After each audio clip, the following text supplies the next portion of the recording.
All right, we are back. This is the CSRN podcast, our week in review, where we come to you live from Mott Branch Library. What we're going to do right now is click on our intro video. That way you can like, share, and comment. This is the CSRN podcast, our week in review. We'll be right back.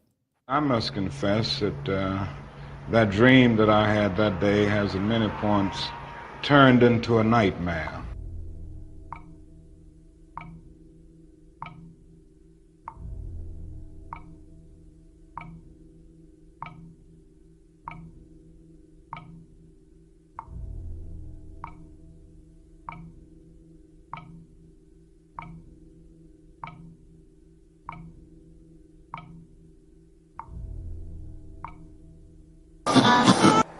Now the other thing that we've got to come to see now that many of us didn't see too well during the last 10 years, that is that racism not guilty is still alive in American society and much more widespread. Broke his neck after Baltimore police. A handful of protesters, a handful of criminals and thugs who... Many in moments of anger, many in moments of deep bitterness, engage in riots.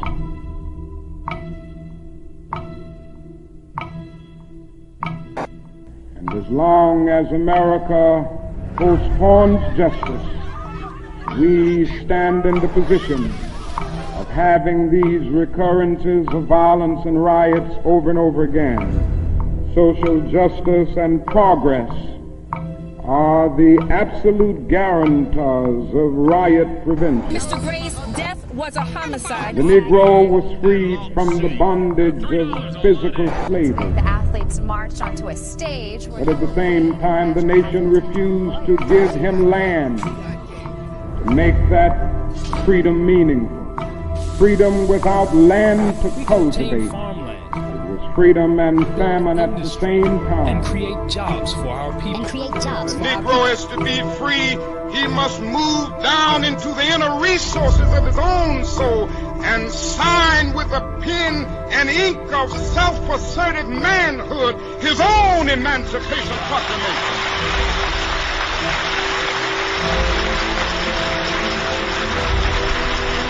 But I want to get the language right tonight. I want to get the language so right that everybody here will cry out, yes, I'm black, I'm proud of it, I'm black and beautiful.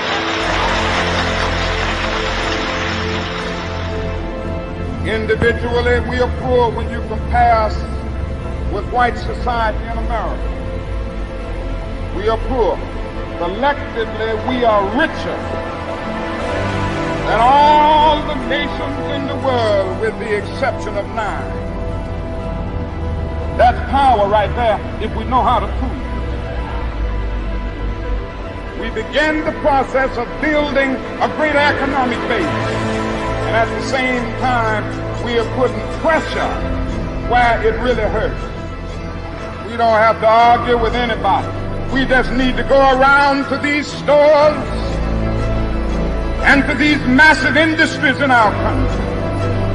Say, God sent us by here to say to you that you're not treating his children right. We come by here to ask you to make the first item on your agenda fair treatment where God's children are concerned. Now, if you're not prepared to do that, we do have an agenda that we must follow. And our agenda calls for withdrawing economic support from you. We mean business now, and we are determined to gain our rightful place in God's world.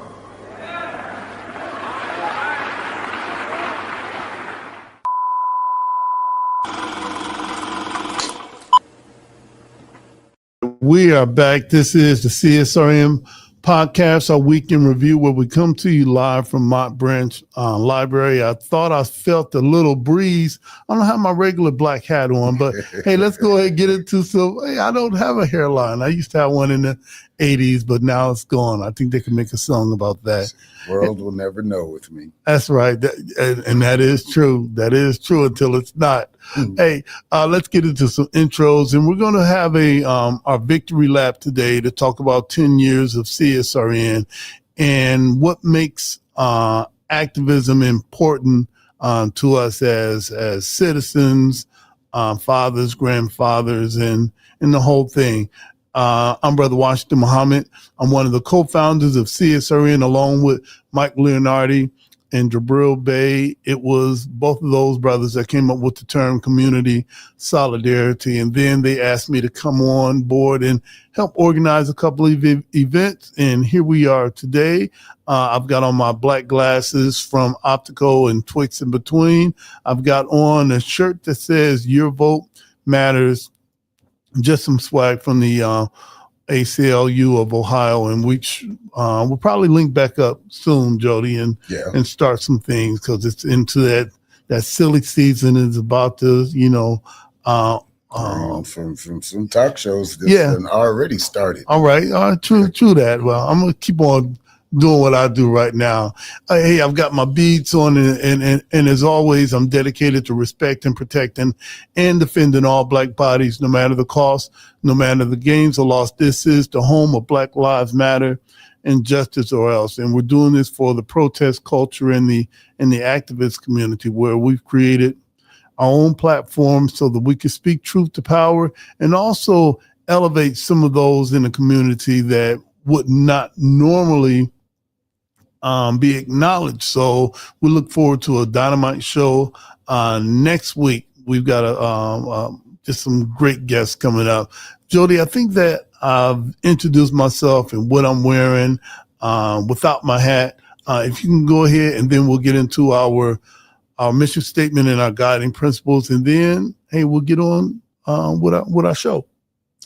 What's up, everybody? Jody J. Summers, child of the system, better known as Spoken Truth, the treasurer of this wonderful organization that is going into its 11th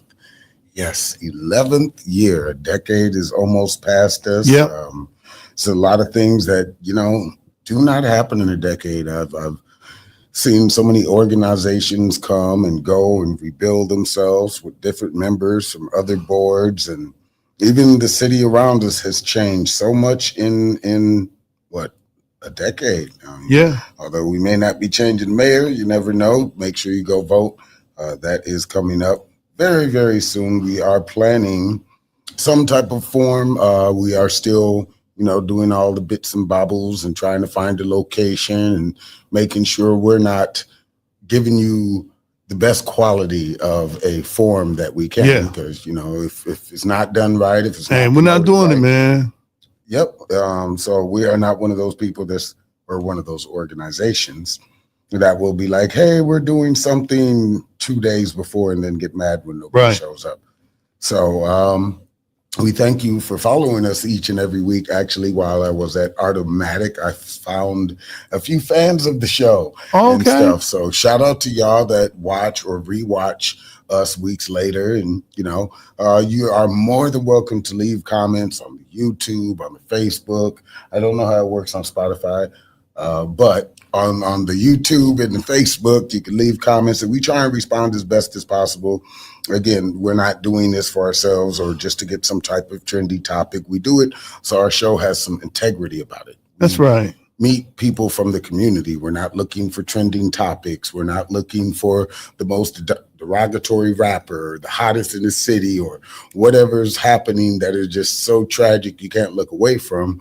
We want to know the people that are building hope, that are building futures, that are building good, stable communities, not somebody coming into the city that barely knows anything looking for a cash grab.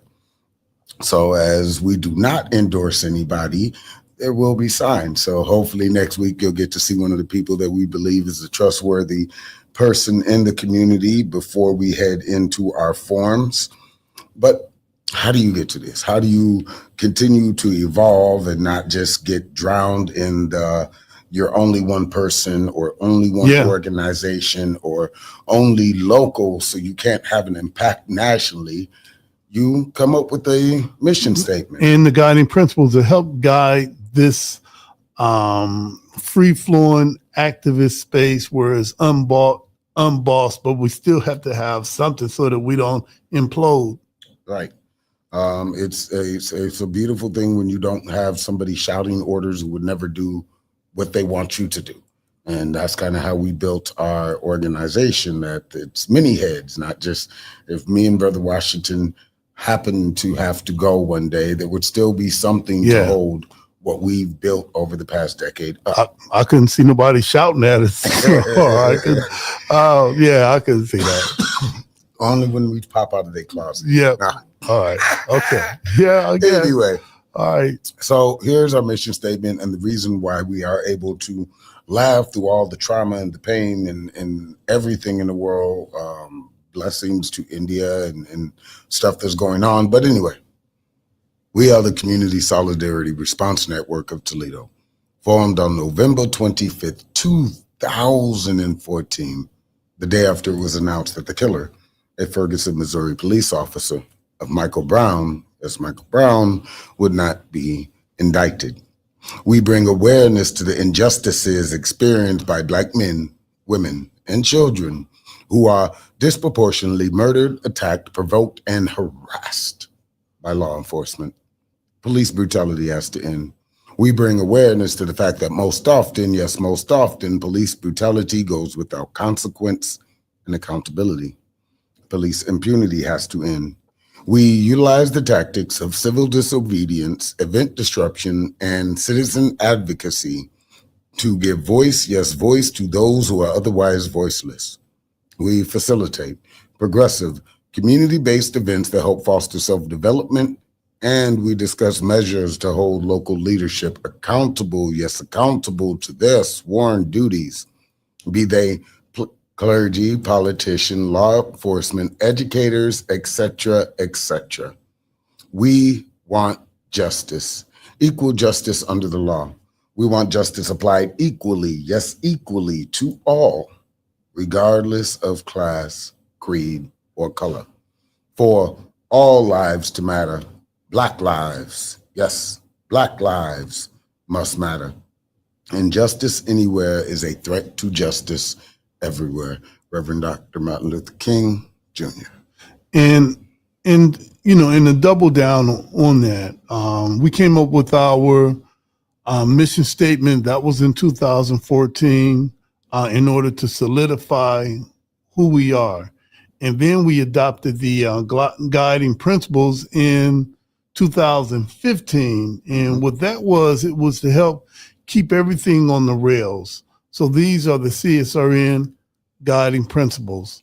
All Black lives matter, queer Black lives, trans Black lives, formerly and presently incarcerated Black lives, for poor working class Black lives, wealthy Black lives, differently able Black lives, Black men and women lives, immigrant Black lives, Black elderly and children lives. All Black lives matter and are the creators of this space. We throw no one under the bus. We rise together. Ashe. Ashe. And that means one who changes a thing or one who makes a thing happen. Thriving instead of surviving. Our vision is based on the world we want, not the one we're currently in. We seek to transform, not simply react. We want our people to thrive, not just exist. Think beyond the possible. Ashe. Ashe. Experimentation and innovation must be built into our work. embrace the best tools, practices, and tactics, and leave those behind that no longer serve us. Ashe? Ashe. Evaluation and assessment must be built into our culture. Critical reflection must be a part of all of our work. We learn from our mistakes and our victories. Ashe? Ashe. Principal struggle can exist in a positive environment. We must be honest with one another by embracing direct, loving communication. Ashe? Ashe. Love, self-love is practiced in every element of all we do. Love and self-love must be a driver of our work and an indicator of our success. Without this principle and without healing, we will harm each other and undermine our movement. Ashe? Ashe. 360-degree vision. We honor past struggles and wisdom from elders. The work we do today builds the foundations of movements of tomorrow. We consider our mark on future generations. Ashe? Ashe. Self-care means we build resilient spaces by budgeting time, energy, and resources for healing. Self-care is a regular, consistent, intentional, and essential practice. Ashe? Ashe. The most directly affected people are experts at their own lives and should be in leadership at the center of our movement and telling their stories directly. Ashe? Ashe. Training and leadership development should be fundamental. Our movement must constantly grow and leadership must constantly multiply. Ashe. Ashe. And as you see today, we have our comments on the screen. So as people comment, it'll just pop up. So we're trying to create maybe a more engaging platform for those that support us, so that we care about you and we want to see the things that you like about us posted. Shout out to Rising Phoenix. Right, absolutely, and everybody that takes the time to like, share, and comment. We're going to take a short break right now. We're going to come back with some Black Lives Matter moments, and also to talk about why activism is important to us. This is the CSRN podcast, our week in review. We'll be right back. Hey, I'm Dr. P. Not only am I a leadership coach, I'm a change agent, and I'm a race scholar.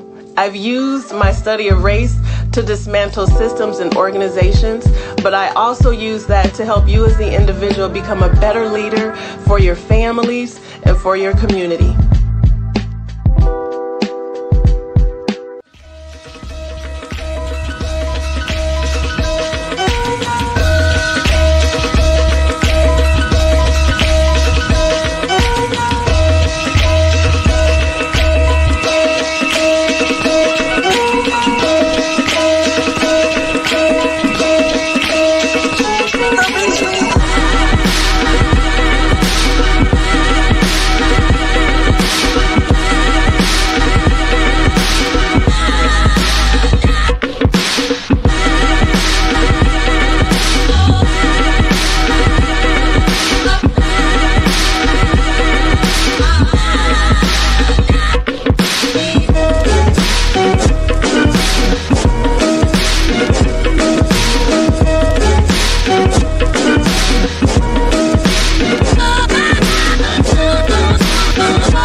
All right, we're back. This is the CSRN podcast, our week in review.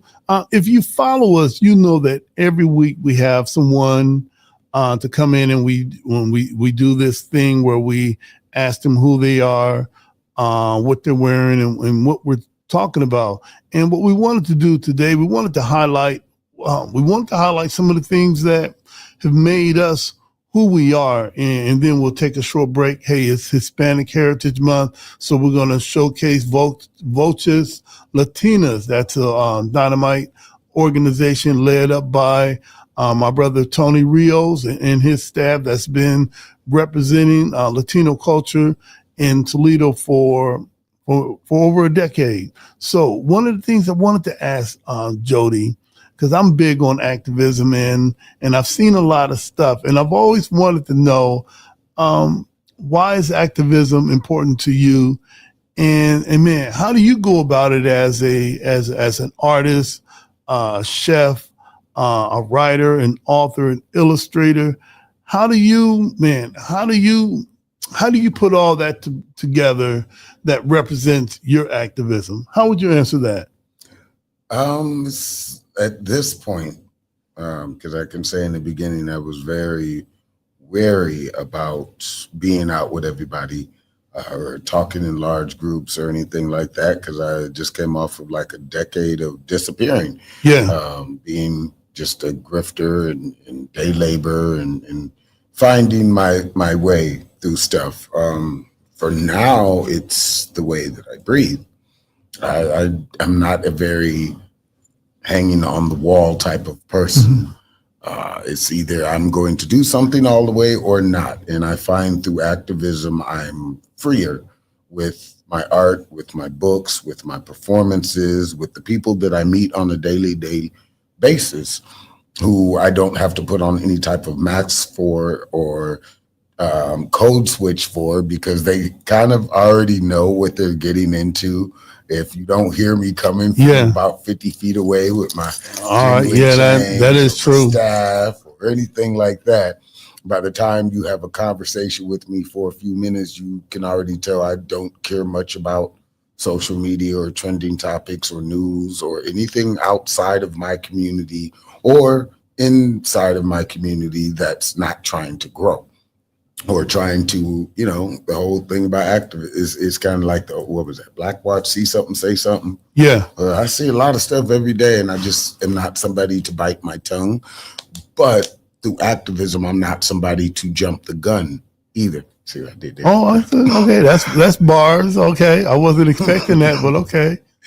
But that's my take on it. And I forgot to describe myself, because the reason why we describe ourselves, because, there's a lot of podcasts going on, a lot of green screens, a lot of AI, a lot of, what is the orange guy call it?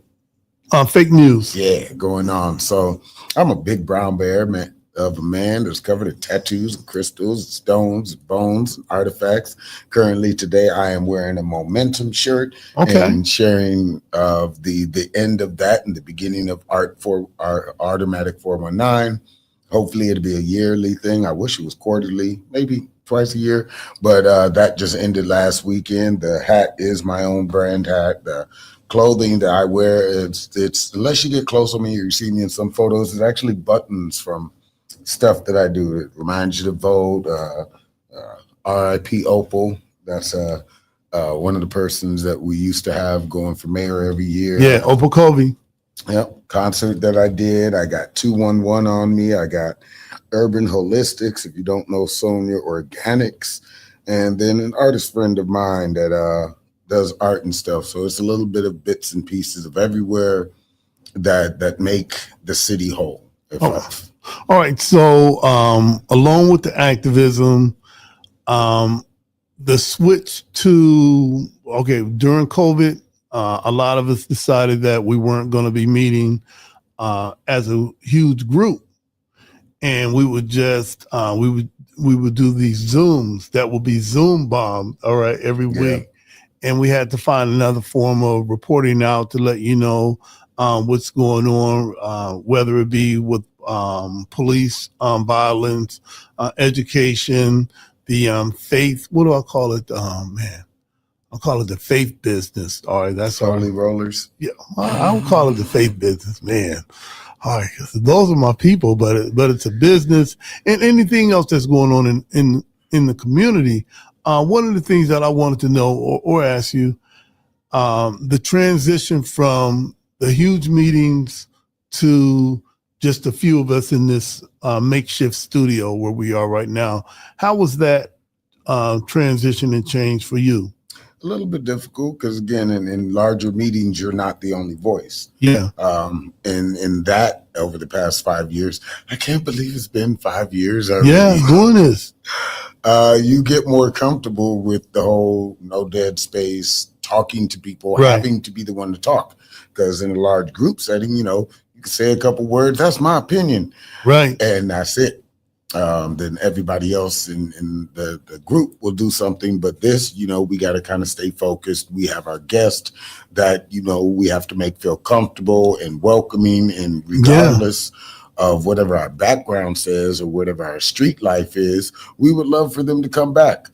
So it has been different than I guess before, because we could do a lot of planning at the meetings. Now it's, this is definitely different than our recap, but we also do get to plan and meet people by those that see our thing. I was at the festival and there was like 30 people that came up to me like, I watch your show all the time. I was like, oh, make a comment. That's right. Let us know. Yeah. Because we don't want to just dismiss y'all as just random viewers. You're not likes or comments or reactions or engagement to us. You are the thing that's kept us going for more than a decade now. What type of support have you seen for what we do? Have you met with people in business? Have you met with people in politics that have seen the show and kind of see how we move? Because we're not yelling on the mic. Yeah. We're not getting in throwing stuff. Yeah, we're not doing that personal stuff. All right, we'll do that off camera and off mic. Yeah. So what's been your experience in some of the feedback that you received? A lot of people like it. I mean, enough for us to continue to keep pushing out shows and doing this as a full-time every Tuesday thing.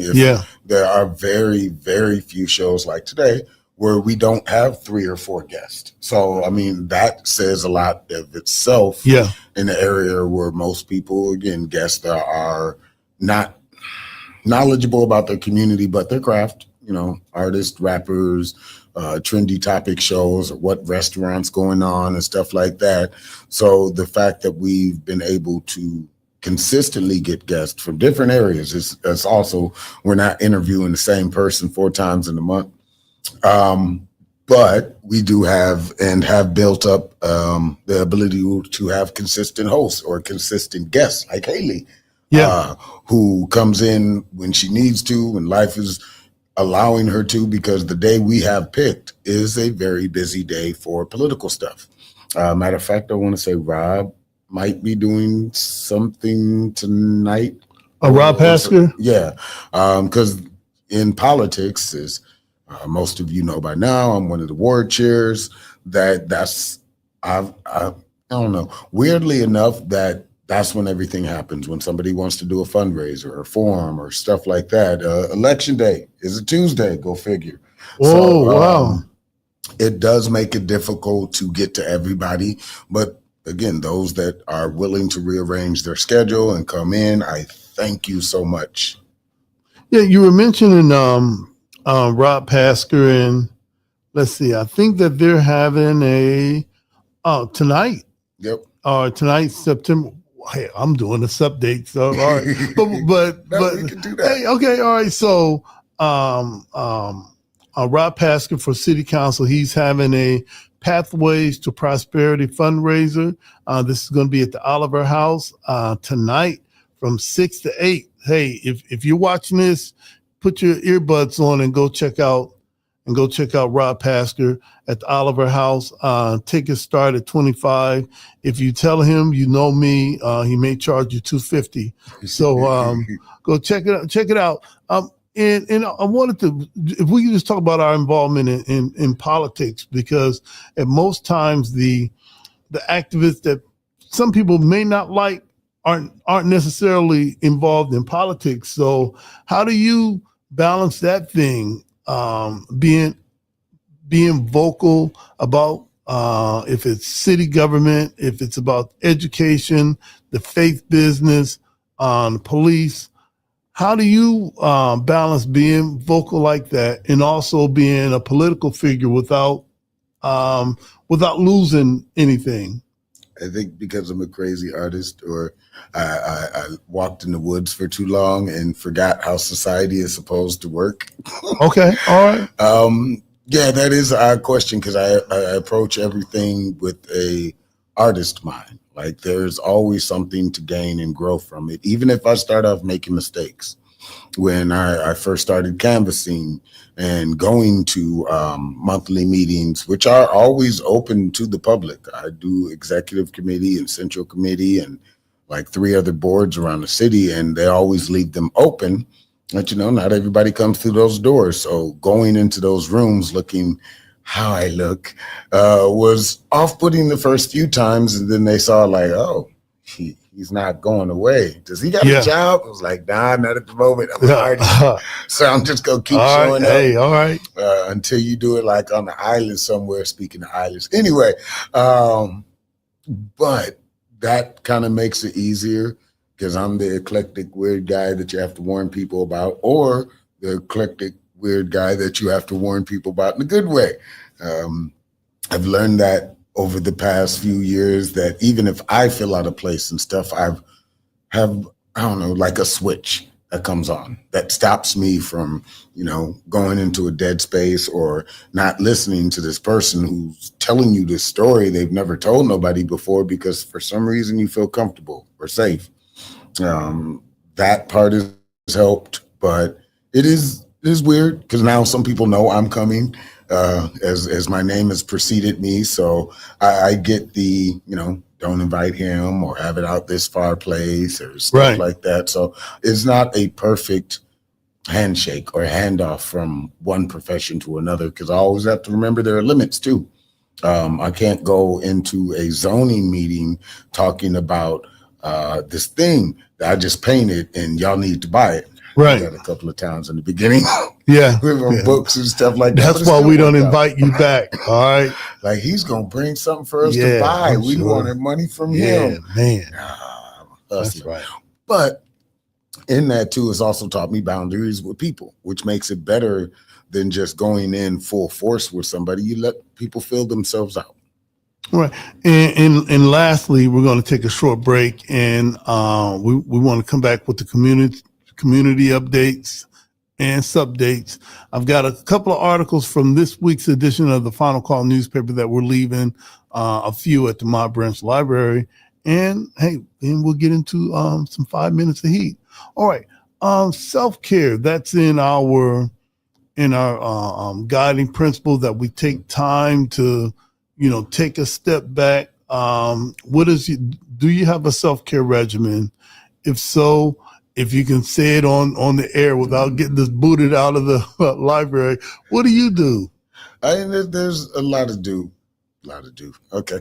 There's a lot that I do in that it's at extreme moments where I'm running back and forth between doing shows and stuff. I'll isolate. I don't need social media. I don't need to communicate with anybody. If you don't call me or text me, I'm in my house trying to, absorb everything that I've done. Also, I go out to places that I've never been before or done before, leaving the country or going for a walk. I've lately been in it probably won't be further than my neighborhood. It's coming out my house without my chains, without my staff, without my beads. Although there's stuff in other pockets, it's not as visible, and just walking around, seeing if I get recognized or just talking to people randomly. And then they see me out with all the stuff on and they're like, you're that guy. And I'm like, yep. But that also separates me and keeps me humble too.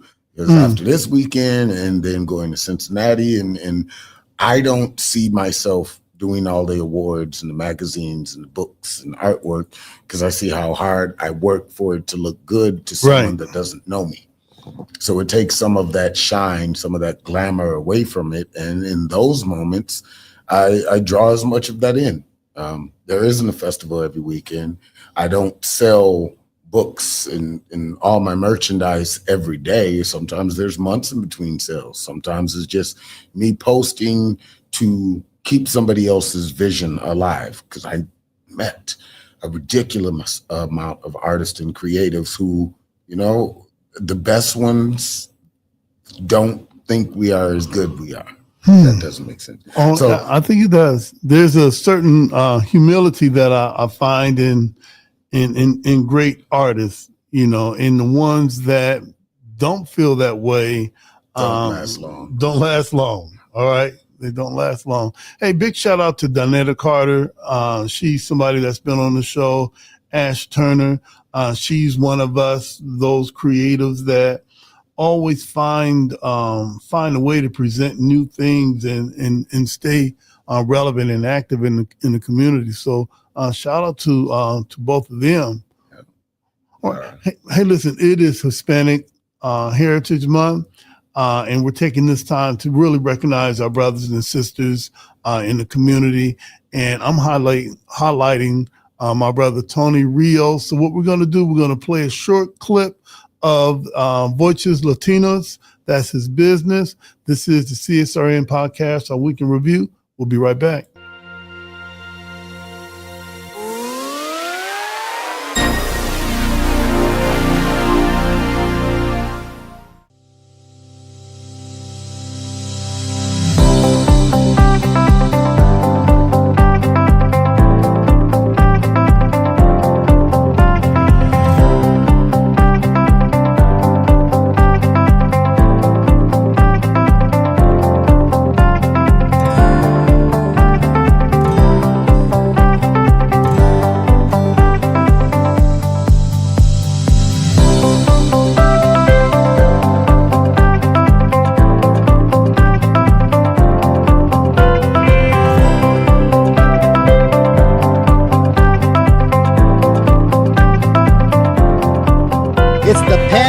Canal. En esta hermosísima ciudad de Orlando. I'm here in Barranquilla, Colombia, and in sunny Miami. Daytona Beach, mis amigos, that's where we're at today. Desde la ciudad de Cartagena, Colombia. We are in Orlando right now, here in Florida.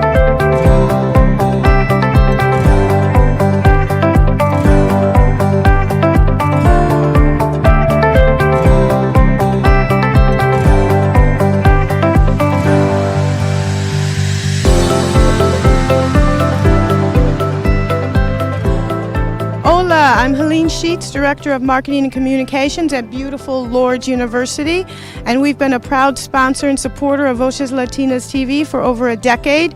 It has been a fantastic partnership. It's been our doorway into the Latino community. We've met so many incredible people, created so many partnerships. Our students absolutely love the connections we've made through Voces Latinas TV, and we're looking forward to at least another decade, 2 decades.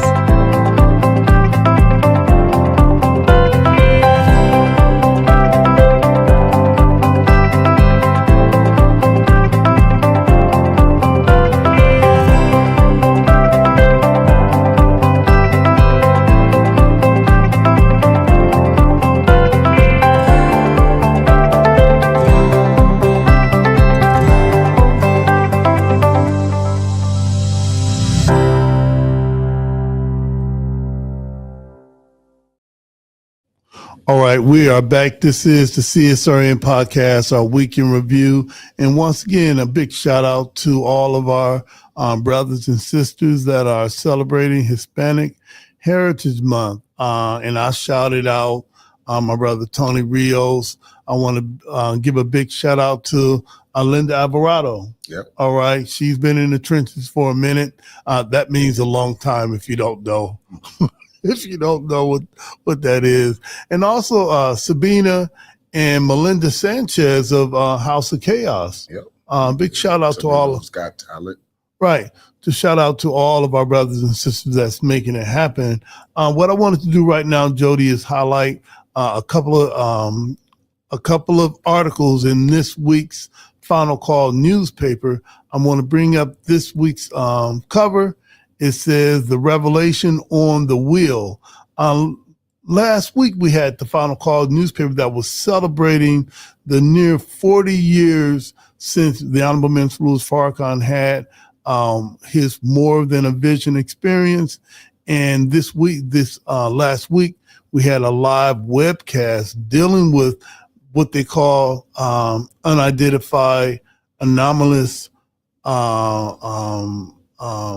flying, man, I don't want to call them UFOs, but UFH. Yeah, man. I don't know why I'm losing my train of thought, but recently the United States government, they had a session where service people, Air Force and others gave testimony on what they've seen. And we've always been talking about this since 1930. And that's when more and more of these sightings in the sky, you may call them UFOs, they call them UAPs or whatever.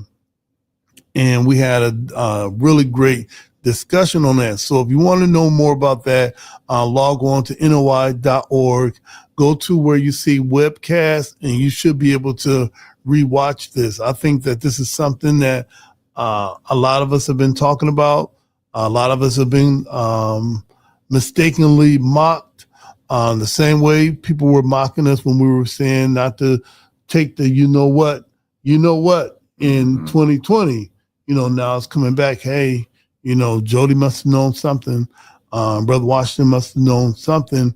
And in this week's edition of the Final Call newspaper, I wanted to highlight this issue. It says DC takeover aftermath, businesses struggle as president threatens new emergency. So if you're familiar with Washington, DC, the president had ordered federal troops to patrol the city streets. And on paper, it looks like a disaster, and it looks like it's a disaster now. So this is from this week's edition of the Final Call newspaper from Washington, D.C. It says, after weeks of federal troops patrolling city streets, checkpoints, disrupting commutes, and customers steering clear of once bustling corridors, small businesses in the nation's capital thought there was a light at the end of some thought was a tunnel for the last 30 days, only to have the president threaten to do it again. So it was one time they sent the federal troops in. The public thought that things were going to get better. I don't know how things get better when you invite the Army and the National Guard in your neighborhood. It says that President Trump had warned that unless the D.C.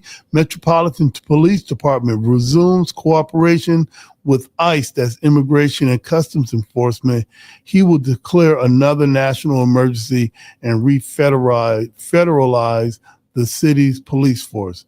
The warning has rattled entrepreneurs who are still reeling from August's federal takeover when the emergency order was placed. DC's police placed DC's police under White House patrol. So under White House control. So make sure you get this week's edition of the Final Call newspaper. And again, this week's edition, it says on the front of the paper, and there's a few left here at the Mott Branch Library, Revelation on the Wheel. The Nation of Islam hosted a powerful panel conversation discussing what the Most Honorable Elijah Muhammad revealed to the Honorable Minister Louis Farrakhan in his More Than a Vision experience. And check that out because all the things that we've been talking about is coming to pass, and they can no longer say that, hey, don't listen to these guys. I think there was a report of, what was it, a whole bunch of missiles being shot at one, and I don't know. The world is beyond me at the moment. And they know that the technology is hundreds of years beyond whatever they could think. And man, without going too far, I'm going to end it right there, but go ahead and pick up this week's edition of the Final Call. Go to NOI.org and pull down the More Than a Vision experience, the webcast from last Wednesday, and check it out. Now I want to go to the subdates. That's when we discuss some of the things that we've participated in during the week and some of the things that we might want you to consider. Jody, what have you been a part of, or what have we been a part of that you think that everybody should know? Well, as always, the weekends are very, very, very, very busy. But we're going to start with last Wednesday. We had the return of Poetry and Soul, hosted by Kay Renee. That was at 1447 North Summit Street, Toledo, Ohio. That is Toll House. If you don't know the location, is right next. It's the next private club after Toledo Spirits, which people have seemed to know a little bit more, but Lucille's is a jazz lounge inside Toll House. So that was a beautiful experience. Actually, Poetry and Soul hasn't had a show since last year.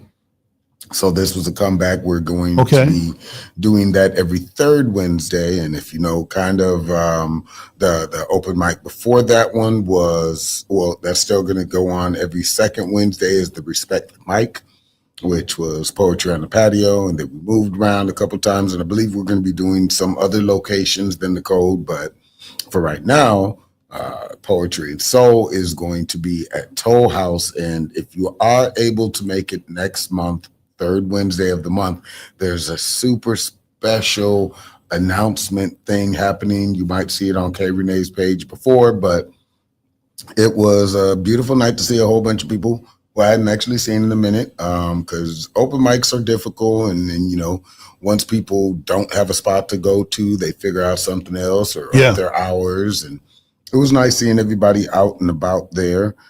That Thursday, September 18th, there was the Lunch with Leaders, Leading with the Purpose. That was also at Toll House.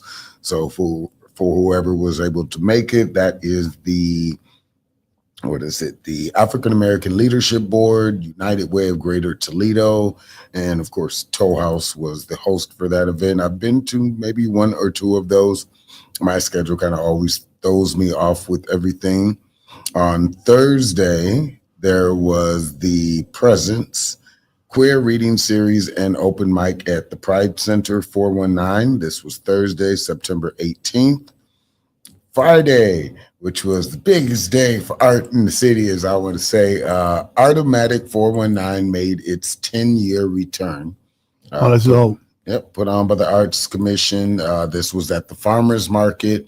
I've had a few people tell me and stuff that they couldn't find it. It was inside the building because we had family. I ride my bike every Saturday. I'll try to get at least 10 miles in. And I said, well, I'll just ride downtown because Jody said, I follow him online, that there's going to be the Artomatic that's happening down there. And for whatever reason, I'm just thinking I'm going to go into the middle of the street and I'm going to see all these easels with paintings on it. All right, that's what I think y'all do. All right. And that is typical of your art festival and stuff, but this was a little different. Like, if you've never been to Toledo, the Farmers Market has a series of buildings with Libby glass and stuff behind it, and then in the front there's these tables where everybody sets up and stuff. So I don't know if some people also might have thought that we would have been set up out there, but this was a Friday, Saturday, and Sunday weekend event of everything. There was film showings, there was poetry, there was exhibits, there was dance, there was bands, all kinds of stuff in the building that unfortunately at the end of the event tomorrow, I go and do my demolition of my exhibit.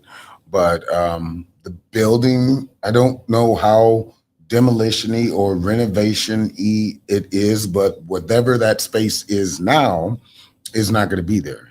From what I saw, because I want to say it was maybe 2 years ago, maybe 3, we were on the other side, and that side, I guess, has water damage. It had a stage and a whole bunch of other stuff. So if you saw the mix, I believe it was a few years ago, that's the side we're in. This side was really, really awesome. All of the artists were amazing. All of the performers. I wish I could have seen more. It was just the triangle that was set up for you to have an exhibit here, an exhibit there, and an exhibit here was interesting because you couldn't just walk through and see everything. You literally had to kind of circle around. So even for me as an exhibitor and a performer, I don't think I've seen everything. Shout out to everybody that came for their friends, their family, the people that came out to support because they just wanted to get some art. Shout out to all my salespeople that came and bought hoodies and hats. And I had the first official book signing there. Thank you to everybody that now owns Childhood Trauma Series Volume 2, A Decade of Recovery Through Art. It was really nice. There was a light exhibit in one of the back rooms that stayed on constantly, and you could see an image change through the shape of that. Shout out to all the artists I connect with and to the people that came that didn't exhibit that you just never really know. There was about 150 of us between the exhibits and the performers and the filmmakers. Shout out to Film Toledo for having your stuff in there. And it was really nice. I wish we could do it quarterly, but we know how funding and stuff is about to all hit and everything. Maybe we'll be doing this in replace of the Mix in Momentum, which was a twice a year thing. True. Artomatic, from what I hear from before, was like once every other year. So I hope funding and stuff is not that bad to where we can't do this again, say in the spring. Fingers crossed, and make sure that if it does come out again, you apply and look at the one thing that I'm happy about, that I know how to read architecture sheets. So I know where the doors are, where I place my stuff, and it was a good thing. And unfortunately, I don't know, again, how demolition-y or renovation-y is going to be between the two, but the mural on the wall done by Chris and Contron was amazing. It ended. You can see some of the pictures on my page and probably all the other artists. Destination Toledo had a really nice photo, video thing of everything. And I'm pretty sure the Arts Commission's putting something together for that. But moving on, because you can't talk about forever. Art forever. It was all a dream. And, you know, sometimes you have to see what else was going on in the world. There was also a Never Coming Back album release show at Riverside Barbecue Company. That is 915 North Summit, Toledo, Ohio. So Riverside Barbecue Company, I believe that is in the Ostrich Town or the Vistula area. So they had an album release, the 20th. One of the big things that came to Toledo, which brings a lot of people out and funding, I want to say there was around 3,000 people that came out, was the Hill Together Race for the Cure Sickle Cell 5K Walk. So that was going on Saturday. They had Parking Day going on Saturday also. The Parking Day 2025. I saw Deborah Sue out there. I saw that you had made a trip out there, a whole bunch of other organizations and stuff. Saturday was also the 419 Music Fest 2025 at Homecoming Park. That is 7807 Angola Road, Holland, Ohio. So things that was going on and everything like that. There was a performative poetry that was also part of Erie Street Market and Artomatic. The other things going on was a Sunday, the Garmin.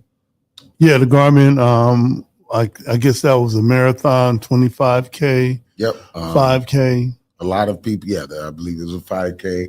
A lot of people was in that too, as well as the BRB Running Club. Got to talk to them. Yep. They had an exhibit up at Artomatic. So it was a very active weekend, not just for artists and album release and Artomatic. It was 2-3 running competition. Well, I don't think BRB is a competition, and I don't really think none of them are a competition, but there's first place and there's last place. True. Saw a whole bunch of people. I saw Shanez out there, and a whole bunch of people. I'm not sure if you did all of the races, but if you did, more power to you. Yeah. Me and my can to be out there. Staff will be out there next races. I don't know how walking that's going to be, but I still do want to show up to one of the BRB before it does get out of season for all of that stuff. So that was some of the things that was going on last week. This week, there is, again, quite a few things going on. I'm just going to name them down real quick. Hopefully you are able to make it. This Saturday is the Toledo Has Spoken event that is done by Del Grace. I believe it's 1 to 3 o'clock, and then 3 o'clock there's poetry. He simultaneously records for Buckeye Cable. So if you're a poet, an artist, or something like that in the area, I implore you to go. Unfortunately, I don't get off till 5, so I'll be missing that one. Happening now, as it's been happening since September 9th, is the Art of Sale, small business owners business event thing that's being put on by He doesn't know. By the Toledo Urban Federal Credit Union. Okay, all right. So- Don't do that to me. Man, I'm wrong all the this is our time. third week talking about it because it's September 9th, but the Art of the Scale Up, which is a business, I guess, helping aid. This is for you. Are you ready to take your business to the next level? Join us at Toledo Urban Federal Credit Union. It's an 8-week program. So it starts every day or every Tuesday, 5:30 to 7:30 at their Monroe location. So that's going on. This Saturday at 10 a.m. is the Muddy Mommy Book and Art Festival, 1505 Front Street. So there's another thing going on. If you missed the Arts Festival, you got some books coming up. Also this Saturday at 11 a.m. is a good friend of mine, Books and Brunch book release signing. That is trying to see the exact address. It's McCord Road. So 1801 North McCord Road. The author is a friend of mine, if you know the 60 Second Spark, but she's doing a new book. And if LaToya Marie, she was also one of the people with me with the Invest tour, the power tour. Okay, I remember that last year about get out the vote and all that good stuff. So she's releasing her book called Power, Pray, Obey, Wait, Execute, and Repeat. Hopefully we'll get her on the show. I'm not sure if she's been on the show before, but shout out to LaToya on another great release coming out. This Saturday, there is also the Jules Chapter number 20, 138th celebration gala at Delta Hotels Marriott. So that is a sold out event. It's another gala building on legacies and stuff like that. One thing that is going on that I don't know if we've gotten it. Hopefully we do for the Jazz Festival. Did you get any flyer work for that? Not yet. Okay, so let me read off to you what I have as I am board member, and shout out to Deborah Sue for going on Channel 11. You can find it on my page. I believe I put it on CSRN's page that you can check out the Jazz Festival that is upcoming. I'm going to read off the flyer for you. We still do have tables available for all the shameless plugs of shameless plugging, but we have coming up, there we go. We have saxophonist Arthur Bishop for the concert, and our feature is Carmen Miller. This is going to be at Toledo Spirits, 1301 North Summit, just as I was saying about the one before the other, the private clubs. This is September 28th, 6 to 9 p.m. There'll be some food out there and whole bunch of other stuff. There'll be food and giveaways and interesting things. I'll be vending. So this is for Havoc, which is the HVAC, Historic Vistula Community Association. Some other stuff like that that I can't remember all the names to. But we are having our Jazz Festival, our 5th annual Jazz Festival. So hopefully I'll see you out. Contact me or contact Deborah Sue or go on to one of our pages to pick up the QR code. You can still get a table. You can still get your seats. Prices at the door will be more than the prices that you see online. And lastly, a good friend of the show, if you were at the Park Jam, this is one of the hardest working men in the business. He's been around since there was before Park Jams and stuff. He's an artist in Toledo. We went to college together, and now he has written a book. So Tracy Haynes is having his first official book signing on the 27th, and I'm looking for the location because he has a lot on his page, just like me. But this is going to be at Indiana Avenue Baptist Church, 640 Indiana. That's around here, right? Yeah, right around the corner. Right around the corner. That's going to be the 27th from 2 p.m. to 4 p.m. It's a children's book, his first book release. So go check it out. Party Over Here book release and signing, Tracy Haynes. All right. All right. Hey, listen, I've got a couple of things to go over before we pay some bills. Yeah, we got some time. All right. So if you like what we do, let's bring up the our artwork for this. If you like what we do, we need you to log on to our Facebook page. Oh, no, I got the wrong one. Okay, there. Uh-oh. Log on to our YouTube page. All you'll be doing is typing in Community Solidarity By the time you do that, it should drop down. Click our page. We're trying to get at least 100,000 subscribers so that they'll send us one of those plaques. If you want to support what we do, you can follow us on Instagram, Facebook, listen to us on Spotify. Once again, visit that YouTube channel, and you can support us via Cash App. That's the hashtag CSRN Toledo 419. PayPal is CSRN 419. For my sister, Georgia Daniels, she said, I think on our last podcast, that she wanted a sign. I drive by her house almost every day, and I've got a trunk full of signs. I need to just pull into her driveway, make sure sister gets her sign. We're going to try to have some CSRN signs, yard signs soon. I don't know what it's going to take to get them, but that's one thing that I've always been asked about. And lastly, if you want, we've got a few of the defund the police signs. We need to have a defund. Well, no, I'm going to stay on point. Our defund the police signs are $20 each. Hit us up on our inbox, our CSRN inbox. If you're friends with me on Facebook, hit me up on the inbox. We'll make sure we bring one out to you. Jody, I think that that takes care of it for all the things that we wanted to discuss today. Yeah. And also for next week, well, so far this year, we've seen Brittany Jones. She's came in and talked about how she sees the city moving. We've had Robert Pasker that came in and talked about leadership, accountability, and progress. Who else did we have? We had Blair Johnson. What he says, no spins, just results. He's running for city council at large. And next week, we're going to have Cassandra. It says, McPherson. Cassandra. Okay. All right, man. All right. I know what it looks like, but you know. Okay. All right. Hey, extra letters involved. You know you're black and I cannot talk because my first name is Washington. How black does that get? I don't know. All right. Hey, sit next to Jody. All right. So we've been having some pretty good guests lately, and hope to have more. Are you ready for 5 minutes of heat? Yeah. All right. If you ask what is 5 minutes of heat, this is how we close out our show.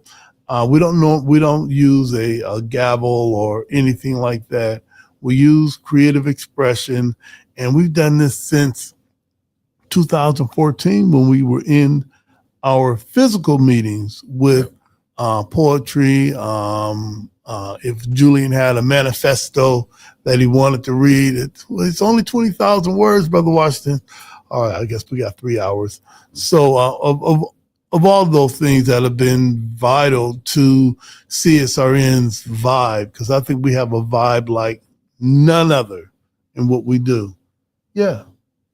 Yeah. So what we wanted to do is, and what does 5 minutes of heat come from?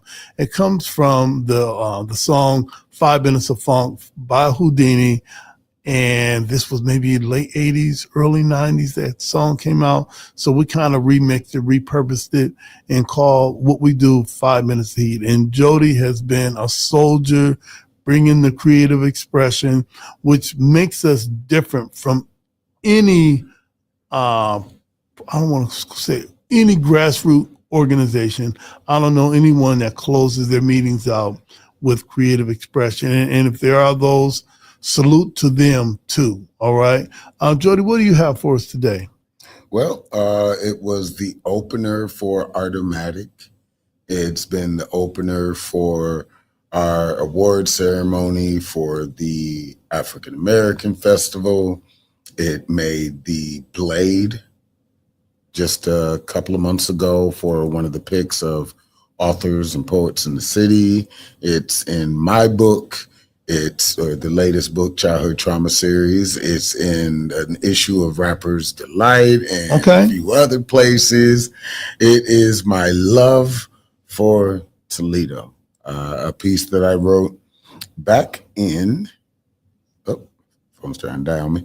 Back in 2023, and it's become one of my favorite pieces because it's shorter. It somewhat beats out this city I come from, the one that I used to take when I traveled to Detroit or Cleveland or New York or when I was in New Orleans. It's always one of those ones that if I'm on stage and, like, where do you come from and what is your city about and all this stuff. So it was built off of that, and it's just a little short. That's why I've been, seasoning the mic for a second for y'all.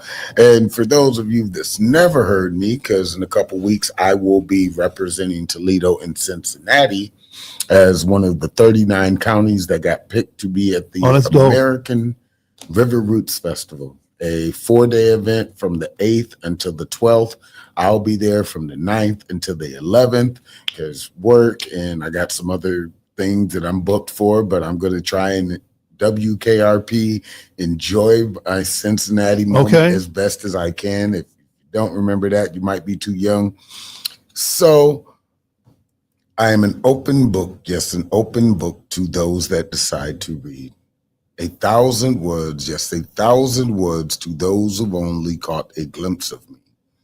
And a lifetime, yes, a lifetime to those that can say they were part of my story.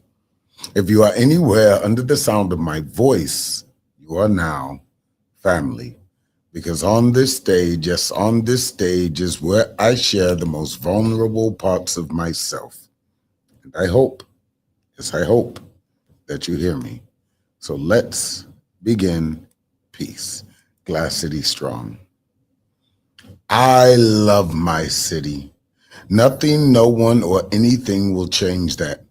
I was born in the mud, raised in the city that built the Jeep, spent my childhoods playing around glass houses that people chuck stones at, walked up and down these holy roads where frogs ribbit at you just to get a reaction, played down by the docks where you see massive bridges open up to let floating, yes, floating cities pass through. Grew up listening to local legends and educated by the most amazing library and museum system in the country.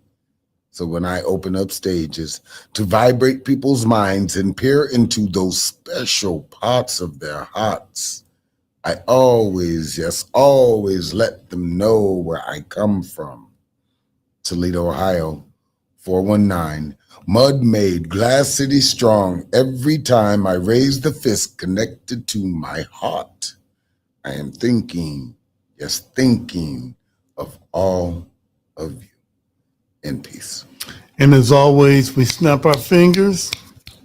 Jody, I was glad to be able to talk about some of the things that we've done and some of the special ways that we've organized that allowed us to be here. Yep. Not just 2 years, not just 5, but we're going going on 11. 11. We've gotten we've got stuff that nobody else thought of. We got a couple of proclamations. Oh yeah, absolutely. Wrong, and a city resolution, which for any organization, whether they're grassroots or not, to have the city recognize you to do something good in your community is hard, no matter what administration's in the building. That's right. That's right. But as we say, all lives can't matter until Black lives matter. And Black lives can't matter until all Black lives matter. Justice or else? Yeah. Peace.